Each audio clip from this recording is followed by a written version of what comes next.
Professor Kéèké Ọlọ́ṣọ́ ni wọ́n ń sọ̀rọ̀ lọ́wọ́ yẹn. Bẹ́ẹ̀ ni bẹ́ẹ̀ kọ́, bẹ́ẹ̀ ni bẹ́ẹ̀ kọ́, ó padà di bẹ́ẹ̀ o. Àṣẹ̀ṣẹ̀ bọ́ ọ̀tá nulẹ̀ òkú bàbá wa Dr. Sheikh Muyideen Ajani Bello. Òkú wọn wà nílẹ̀ báyìí tí à ń dúró de ọmọ wọn láti ìlú Àbújá kí wọ́n dé wíwẹ̀ wọn tó bá dàgbò mẹ́rin inshallah wọ́n á máa sin wọn. Bàbá wa Sheikh Muyideen Ajani Bello oníwàásí àgbáyé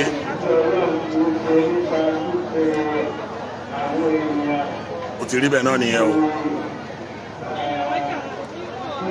Kí Ọlọ́run wọlá títóbi Ọlọ́run fúnra rẹ̀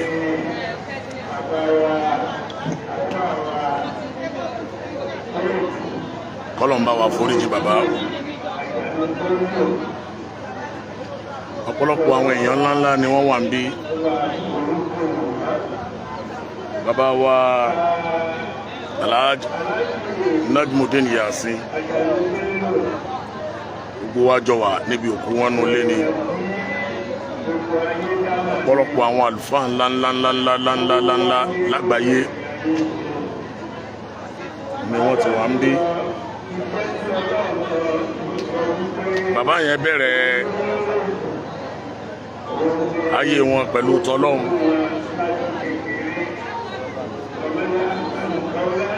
Wọ́n parí ẹ̀ síbi tọlọ́hun. Kí Ọlọ́run kó wọlá títóbi Ọlọ́run fúnra rẹ̀. Bàbá wa Sheikh Muyideen Ajani Bello Ọlọ́run bá foríjì wọ́n. Ikú wọn bọ́ sí shock lára everybody torí pé àwọn ẹ̀dá kan wà nù ayé tí wọ́n bá jáde láyé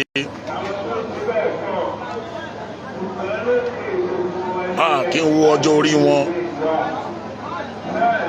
iṣẹ́ wọn tí wọ́n ṣe yẹn ó máa mú wa gbàgbé pé àbí wọn ò tiẹ̀ kú.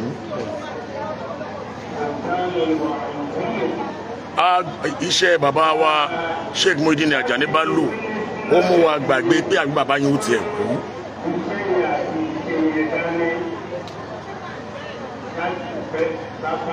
Bàbá bẹ̀rẹ̀ àpọ́nlé wọn, àpọ́nlé ìjẹ́ àfa wọn láti bẹ̀rẹ̀ títí di àárọ̀ yìí tí bàbá yìí kú. Àárọ̀ yìí náà ni bàbá náà kú. Bàbá yìí bá ọ̀pọ̀lọpọ̀ àwọn ọmọ sọ̀rọ̀ láàárọ̀ yìí.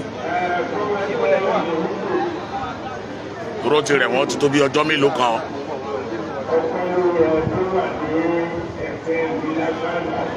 Ọjọ́ mẹ́wàá péré náà ló fi rẹ̀ wọ́n. Ayé wọn láwa yìí. Kí Ọlọ́run bá wa foríjì wọ́n. Mọ́ṣáláṣí wọn náà nìyẹn. Sheikh Dr. Muyideen Ajani Bello Islamic Foundation. Ibi náà nílé ìwé wọn wà. Ibi náà ni ilé wọn wà. K'Ọlọ́run bá wa foríjì bàbá. Ọ̀pọ̀lọpọ̀ nínú àwọn àfáà náà wà ń bí. Ìlọrin gan làwa gan wà. Gẹ́gẹ́ bí ọjọ́ Friday táwa máa ń ṣe prógráàmù nílọrin. A lè dúró ṣe prógráàmù yẹn mọ́. Sábàbí ìhà tá a kọ sí bàbá, ọmọ la jẹ́ fún wọn. bàbá dẹ̀ treat wa dáadáa, bàbá ṣe dáadáa púpọ̀. Mo kí ìyá wa olórí Aláàfin, bàbá ṣe dáadáa, bàbá ṣe dáadáa, bàbá wáyé rere, wọ́n ṣe dáadáa láyé. Èrò pọ̀ ń bí, àwọn èèyàn wà ń pọ̀ ń bí rẹpẹtẹ tí kálukú wa wá dárò bàbá.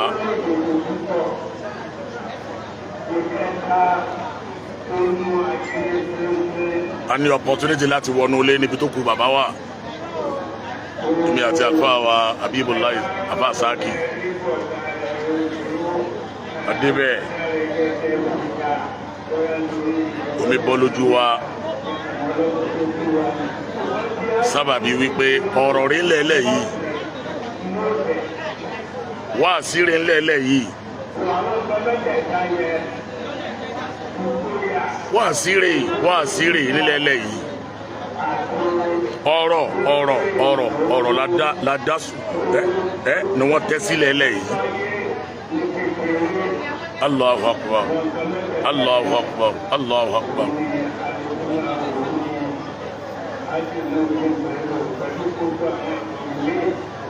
Gbogbo àwa mùsùlùmí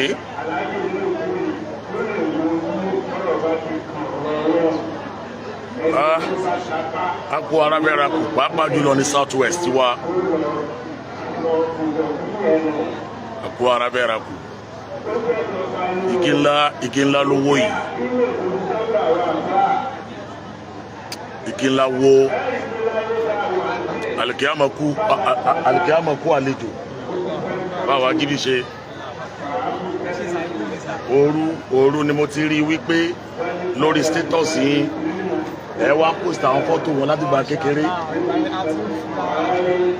wọn àti ẹjọ́ wà lọ síìtù ni.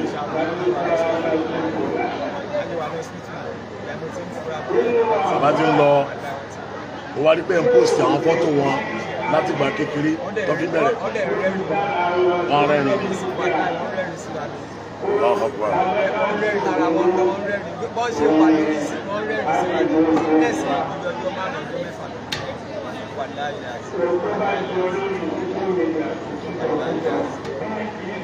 Nígbà tẹ́ ẹ pè mí yẹn báyìí lọ́rin ni mo wà, mo kàn nígbà bẹ́ẹ̀ ṣe ń lọrin gan a lè dúró ṣe à ń sáré bọ̀ straight ni. Gbogbo ayé dẹ̀ mọ̀ pọ́nù Ògbómọ̀ṣọ́ ò dáa, but no a ní ká lọ gbọ̀nà sẹ́yìn, a gbúdọ̀ débí. Bàbá ṣe dáadáa púpọ̀ fún wa, gbogbo ohun tí bá fẹ́ ṣe láyé bàbá ni mo máa ń pè. Anything tí bá fẹ́ ṣe láyé bàbá ni ó wà. Bàbá mú mi gẹ́gẹ́ bí ọmọ, alájọ ọmọkùnrin nìyẹn, bàbá ń pè wọ́n.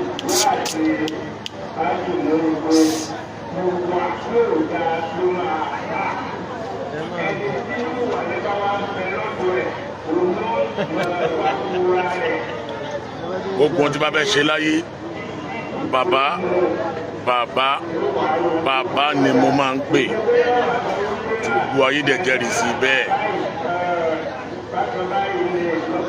Kí wá lọ wá ní táwa ń ṣe lẹ́ni táwa lè filẹ̀, a gbọ́dọ̀ filẹ̀ ni. Mo ń ṣènáwó lọ́la, mo ń ṣènáwó lọ́tùnla nílọrin, mo pa gbogbo ẹ̀ tì. Bàbá wa oníwàásí àgbáyé Sheikh Abdulrahim Abata, mo ń gba àmì ẹ̀yẹ lọ́dọ̀ wọn lọ́tùnla Kwara Stadium, mo fún mi lámì ẹ̀yẹ lọ́la, èmi àtọ́ba Olúwo. Mo láti pa gbogbo ẹ̀ tì ní. Ṣé bẹ́ẹ̀ ni àbí bẹ́ẹ̀ kọ́ gbàgbé kan sọ fún mi tẹni kí n máa announce ẹ̀ fáwọn èèyàn, kí n máa sọ fáwọn èèyàn. Ẹ̀mí mi ò gbé, mo wá bọ́ sórí social media, mo wá ń wò káàkiri pé àbí bẹ́ẹ̀ ni àbí bẹ́ẹ̀ kọ́ àbọ̀ ti post ẹ̀, àbọ̀ ti post ẹ̀.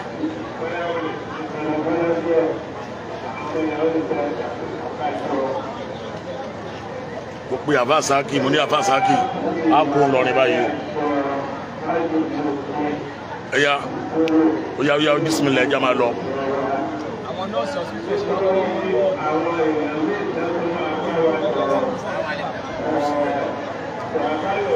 wàláì bàbá wa lọ o Sheikh Muhyiddin Ajani bá lò bàbá lọ o bàbá lọ o bàbá lọ o bàbá lọ o Ọlọ́run bá wa foríjì wọ́n Ọlọ́run bá wa kẹ́ wọn Ọlọ́run bá wa ṣekú nísinmi fún wọn ọlá títóbi Ọlọ́run ọlá agbára Ọlọ́run in fact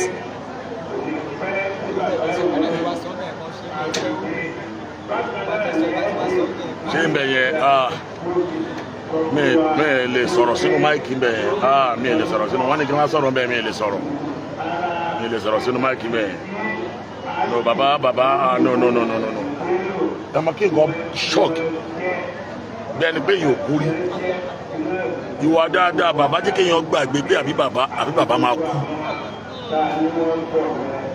bàbá Saki bàbá ọmọkùnmi ìwà bàbá jẹ́ kéèyàn gbàgbé pé àbí bàbá àmọ́ tí ẹ lè jáde láyé kò sínú èrò èèyàn pé bóyá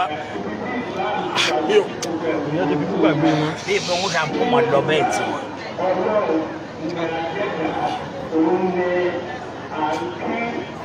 kọ́lọ̀ bá àforíjì wọn àwọn èèyàn wọlé gan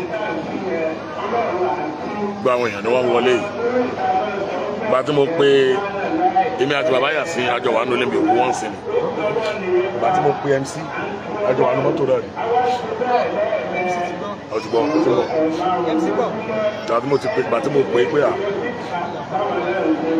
bàbá kú ó kọ́kọ́ pa fóònù gba tí mo ké ṣe Farouk oníkìjìbá bàbá Mufti 1K ni bàbá Mufti Ìlọrin 1K ni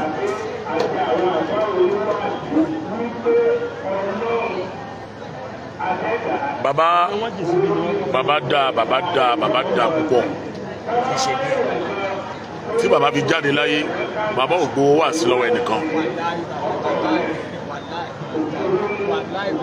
àwa tó wá kùn wọ́n ní wàásì ní mo gbowó lọ́wọ́ kìí ṣe ẹni tó sọ ẹnìkan kọ́mẹ́ǹtì bẹ́ẹ̀ pé òun ò tẹ ẹrù kí bàbá lè kú ẹni tó sọ bẹ́ẹ̀ tí ẹ yé àwa náà rú bẹ́ẹ̀ àmọ́ kí gbogbo wa la máa kú but bàbá ìwà bàbá àti dáadáa bàbá jẹ́ kéèyàn gbàgbé pé àbí kú tiẹ̀ máa pa wọ́n. láì ẹni tó kọ́ ẹni yẹn ò ṣe mistake láti kọ́ nǹkan bẹ́ẹ̀ ṣẹmọ yẹn ò lérò then you expect a gbà pé a máa kú but kẹsì pé tó máa yá báyìí mo fẹ́ ṣe ìnáwó kan ní February 1st 2025 tó ń bọ̀ yìí bàbá la fẹ́ pè ẹ wá wo iye wáàsí tí bàbá ti ní rẹpẹtẹ fún Ramadan ẹ wo iye wáàsí tó ti ní kalẹ̀ fún Ramadan àṣẹ Ramadan ò ní bá wọn lẹ́yìn àṣẹ bàbá ò ní rí 2025.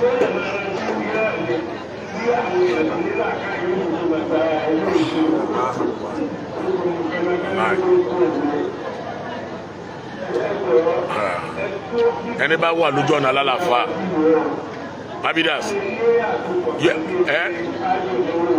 yóò gbà pé nǹkan ṣe wá ó dà kéèyàn má kí u lọ́dọ̀ wọn bàbá ní programu lọ́la ní Kẹjà ó náà kọ síbẹ̀ yìí bàbá ní programu lọ́la ní Kẹjà wọ́n ní wàásí lọ́la ní Kẹjà. You understand?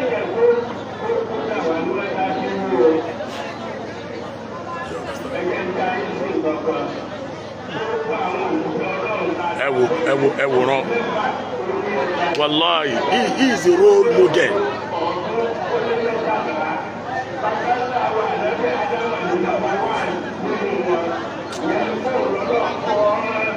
gbogbo àwọn èèyàn wọlé gan.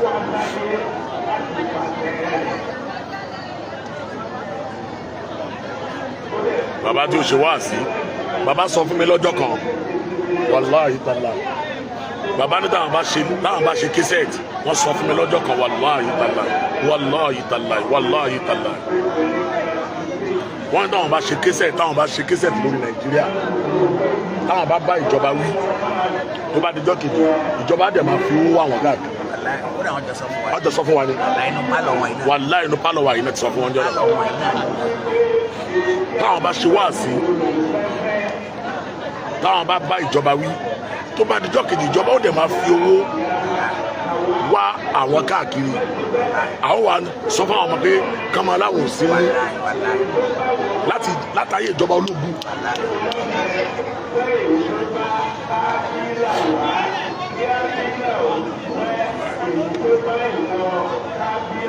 A fearless preacher. Wallahi bàbá tí ó bẹ̀rù ẹnìkan láàyè káàbùlà ọmọ tàlá yìí ni bàbá tí ó kíá pẹ̀lú gbogbo tó ní lọ́wọ́ tá a bá máa wọ̀nyàn wá sọ́dọ̀ kí bàbá ẹni yìí fẹ́ pè yín wá sí mo ti mú àwọn èèyàn wá sọ́dọ̀ wọn rí tí èsè mẹ́ta tí èsè mẹ́rin bàbá ẹni yìí fẹ́ pè yín wá sí táwọn ènìyàn bá kó jáde kí bàbá ẹ gbà owó epo mọ́tò rèé bàbá wa ní owó epo mọ́tò. Báyìí epo ti ń bẹ́ẹ̀ nu mọ́tò mi. ṣe ìwọ ló ṣe wá rí mo fẹ́ wá sọ̀rọ̀ Ọlọ́run kí wá gbowó lọ́wọ́ ẹ̀.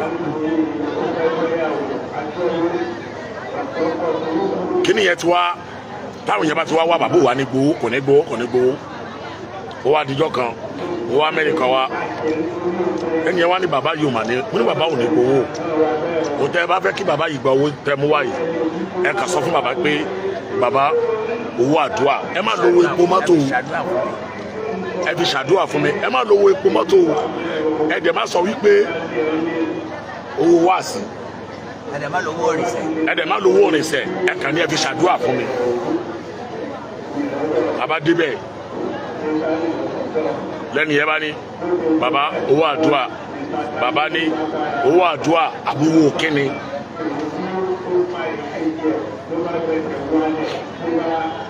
mo ní agbára máa gbọ́n la owó àdúrà náà pè ní bàbá tó gbà ẹ̀ máa yẹ gbà tí bàbá wa sẹ́kù tí wọ́n á ní kálájí Abbas kan pè mí kí n pàdé àwọn bí báyìí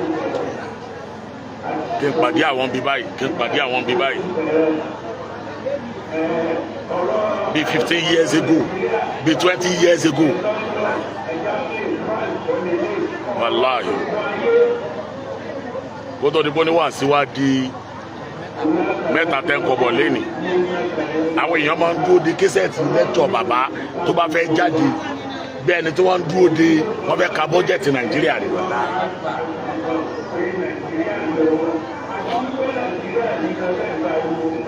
lówàjọ́ báwa foríjì bàbá o ẹ wá wo mọ́ṣáláṣí skul tí bàbá dálẹ̀ bàbá yẹ gbowó léwe o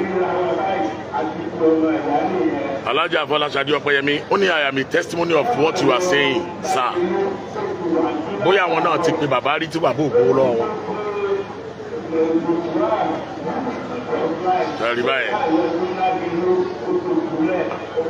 bídá lomi àfọ oníwàásí mi ò ti ní bẹ́ẹ̀ bá mú 500 wáyé ní jáde kó ń lé. Yóò kàn wọ́n náà báyìí jọ. Àtẹ̀tẹ̀ gbowó wá sí yóò kàkà lùkú náà báyìí jọ kà. Kò sí wàhálà ẹ̀ múra sí. Yóò kàkà lùkú jọ kà jàre. Kàkà lùkú jọ kà. Ẹgbọ́ Alhaja Afọláṣadé Ọpẹ́yẹmí. Hello, Mr. President.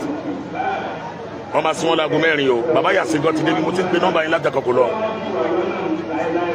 ẹ mọ̀ mọ̀ bàbá Yàsíngọ́ ti wá ń bí ẹ ti jọ sọ̀rọ̀ that's good La ilaha illallah èrò pọ̀ ń bẹ bàjẹ́ èrò pọ̀ ń bẹ olúọmọ èrò pọ̀ ń bí báyìí èrò pọ̀ ń bí ilé wọn náà ní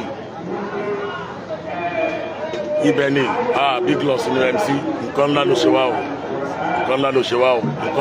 wá o láì gbogbo àwọn àfáà ńlá náà wà ń bí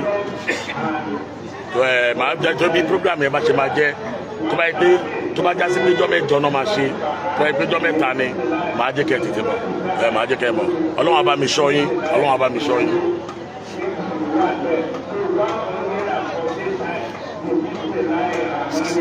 abájí bí ṣe jọ́ mẹ́ta náà máa ṣe ni àbí bàbá ti sin wọn tán lọ́wọ́ àmọ́ ìfọ́sí ká tètè sọ fáwọn MC kankan.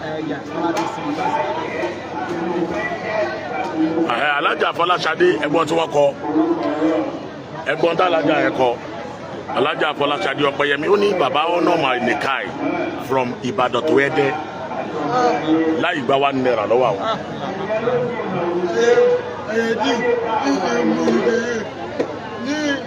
ní kìíní ní Òdùgbò ní ìdíbèrò ó dẹ̀dẹ̀ pàmòdà ẹni tó dẹ̀dẹ̀ dìbò ní. ẹ sọ fún wọn ṣe ẹ̀kọ́ mọ́ṣáláṣí sí ọ̀dọ̀ wọ́n ṣe parí mọ́ṣáláṣí tọ́ bọ́ olúwo wa tí wọ́n gẹ́gẹ́ wọ́n ṣe kọ́ mọ́ṣáláṣí wọn agbolé wọn àti fámìlì àwọn sí wọn. wọ́n ṣe ṣì ní láwọn èèyàn wa wọ́n ṣe ṣì. àbúrò ọbọ olúwo wa mẹ́ẹ̀. ó kò bá olúwo wa mẹ́ẹ̀ yá. ọbọ olúwo wa mẹ́ẹ̀ mọ orí tí ọbọ olúwo wa mẹ́ẹ̀ àwọn náà kọ́ mọ́ṣáláṣí fúnra ara wọn agbolé wọn. wọ́n parí ogun iṣẹ́ mọ́tò lọ. Ọlọ́run jọ nínú 2007 ni màmá yìí sọ fún àwọn ṣe nìkan ẹ̀ 2007 bàbá dẹ̀ wá ó ní wọn àsíláyé má là ń sọ yìí ó ní wọn àsíláyé má là ń sọ yìí àsíláyé má là ń sọ yìí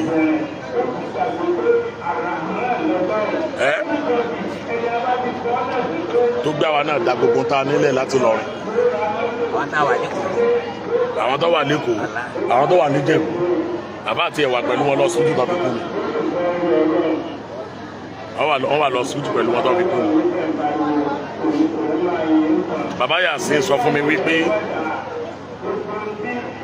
àwọn ní tíkẹ́ẹ̀tì ẹnìkan péré ló kù látàbújá dísbàdàn lọ́sàn yìí lórí airpeace àwọn ní sáré ẹ lọ́ra àwọn òwú ẹ̀ wọ́n yìí wá conference ní Kaduna pẹ̀lú Lansarudé conference ní Kaduna. Ọlọ́njọ́ dákú bá foríjì bàbá legend ni bàbá legend nǹkan ṣe wá always speak with truth. Ìyàwó lórí Aláàfin Ọ̀yọ́ ni wọ́n kọ́mẹ́ǹtì yìí wọ́n ní always speak with truth. bẹ́ẹ̀ ni wọ́n ní láìpẹ́ yìí ni àìpẹ́ yìí náà sí mọ́ṣáláṣí yẹn bẹ́ẹ̀ ni wallahi what a great loss to the entire world.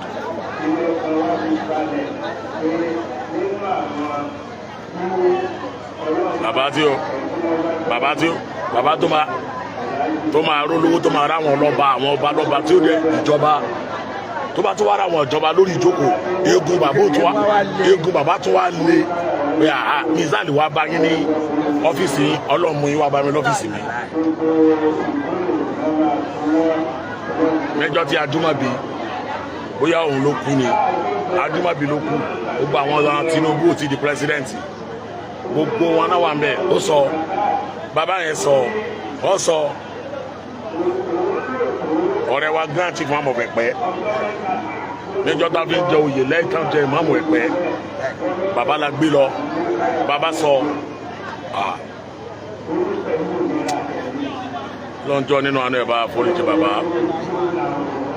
ẹ wò àwọn èèyàn yìí ń ya wọlé ni o àwọn èèyàn ń ya wọlé ni o.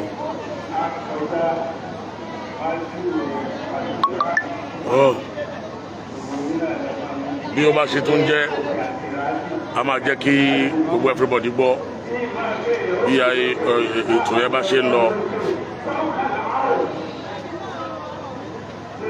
Allahu Akbar Allahu Akbar ẹ ṣé o Ọlọ́run bá wa foríjì bàbá wa o bá wa foríjì wọn o bá wa foríjì wọn o kò sẹ́ni tó máa gbọ́ kú wọn tí ò ní ṣọ́ọ̀kẹ́ nǹkan lọ ń jọ kí Ọlọ́run bá wa foríjì wọn bàbá àforíjì láti tún jẹ́ kẹ́ gbọ́ o bẹ́ẹ̀ ni o aláì bàbá tó yẹ káwọn afáàjọ nìyẹn wàláì wàláì.